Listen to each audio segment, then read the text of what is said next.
Cost का, store laser का एक लीफो का सम्स आपके सामने लेके आए हैं। यहाँ क्वेश्चन नंबर 3 लिखा हुआ है, लेकिन आप लोग समझिएगा कि लीफो का ये फर्स्ट क्वेश्चन है। मैं इसके पहले 2 वीडियो में फीफो का 2 क्वेश्चंस दे दिया हूं, इसी कारण मैं इसको आज 3rd क्वेश्चन लिखा हूं। तो ये लीफो का लेकिन फर्स्ट क्वेश्चन ही है। देखिए, लीफो प्रोसेस का मतलब क्या होता है। लीफो का मतलब होता है last in first out.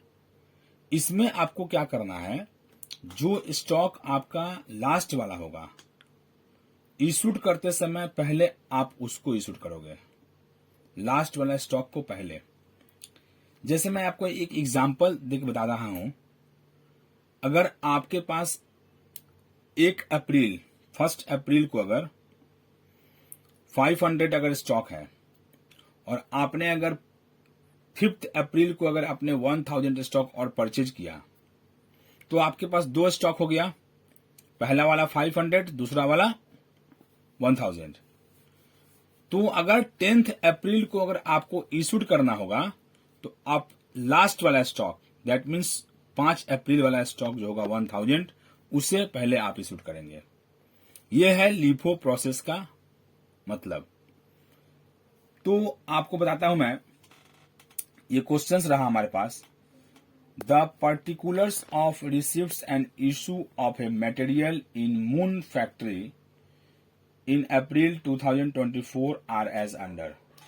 April 1, opening balance 500 kg at the rate of 2 per kg. April 10, receipt 1000 kg at the rate of rupees 2.10 per kg. April 15th, issue 700 kg. April 20, issue 300 kg. April 22, received 700 kg at the rate of rupees 2.20 per kg. April 28, returned from workshop.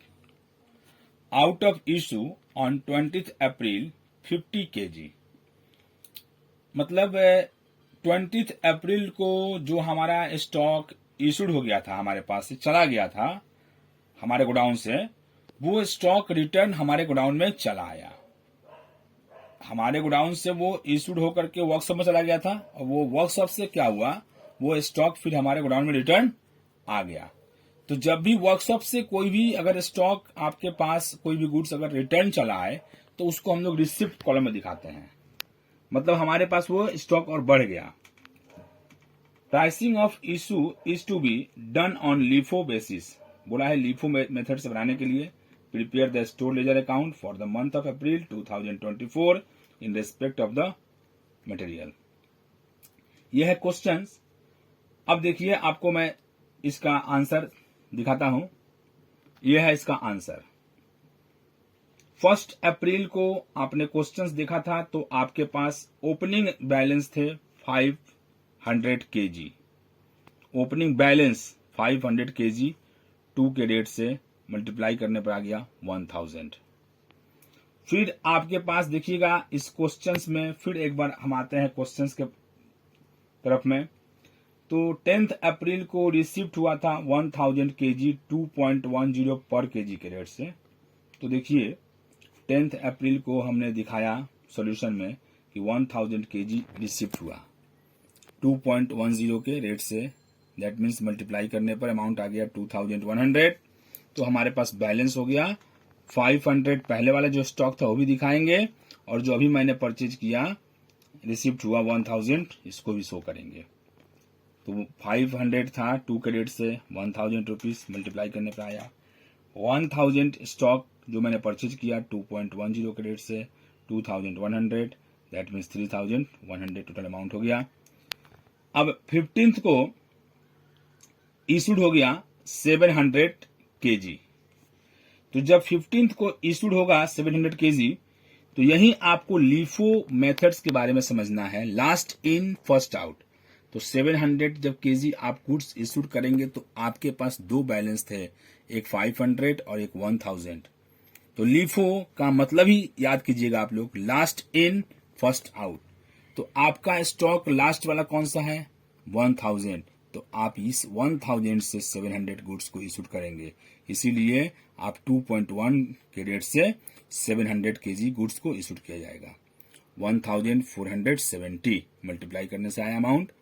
तो आपके पास क्या है, ऊपर वाला जो stock है first वो तो रहेगा ही, और नीचे वाला जो स्टॉक था वहां से 700 केजी जो है स्टॉक आपका चला गया, तो आपके पास कितना बच गया, 300 केजी 2.10 के रेट से मल्टीप्लाई करने से आ गया 630, दैट मीन्स 1630 टोटल अमाउंट हो गया। फिर 20 अप्रैल को 300 जो है केजी गुड्स फिर इशूड हुआ है। क्वेश्चंस में आपको दिखाया गया है, देखिए कि 300 केजी गुड्स इशूड हो रहा है फिर।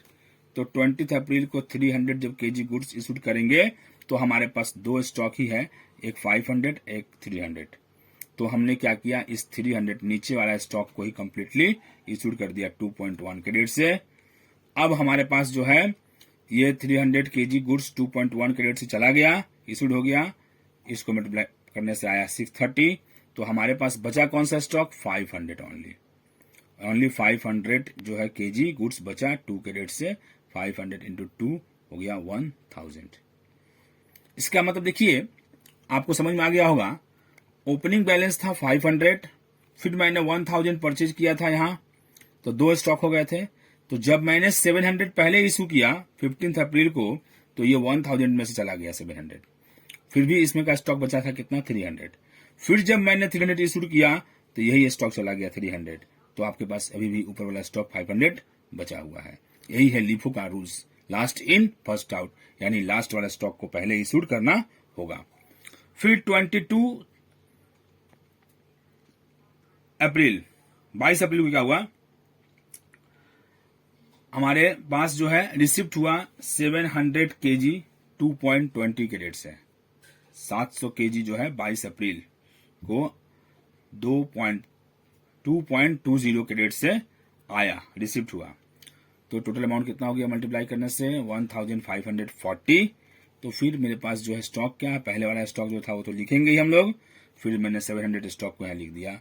तो हमारे पास टोटल क्या कितने स्टॉक हो गए, टोटल यहाँ पर स्टॉक हो गए मेरे पास 1200 स्टॉक हो गए 2 के रेट से, और ये 2.20 के रेट से। टोटल अमाउंट कितना हो गया, 2540।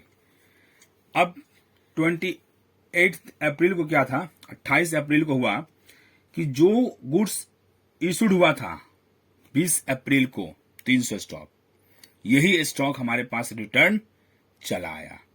तो इशूड किया हुआ जब गुड्स रिटर्न आ जाएगा हमारे पास 50 यूनिट्स, तो मेरा रिसिप्ट में रिकॉर्ड दिखाया जाएगा हम लोगों को, क्योंकि हमारे पास स्टोर में स्टॉक क्या है, बढ़ गया। तो जब वो 20 तारीख को इशूड हुआ था 2.10 के रेट से, ₹2.10 के रेट से, तो जब रिटर्न भी आएगा तो वो ₹2.10 के रेट से रिटर्न आएगा। तो 50 इंटू 2.10 यानी 105 रुपया हो गया, 105 मल्टीप्लाई करने से आया। तो हमारे पास स्टॉक में 500 पहला स्टॉक, फिर उसके बाद 50 स्टॉक, और फिर है 700 स्टॉक आ गया मेरे पास।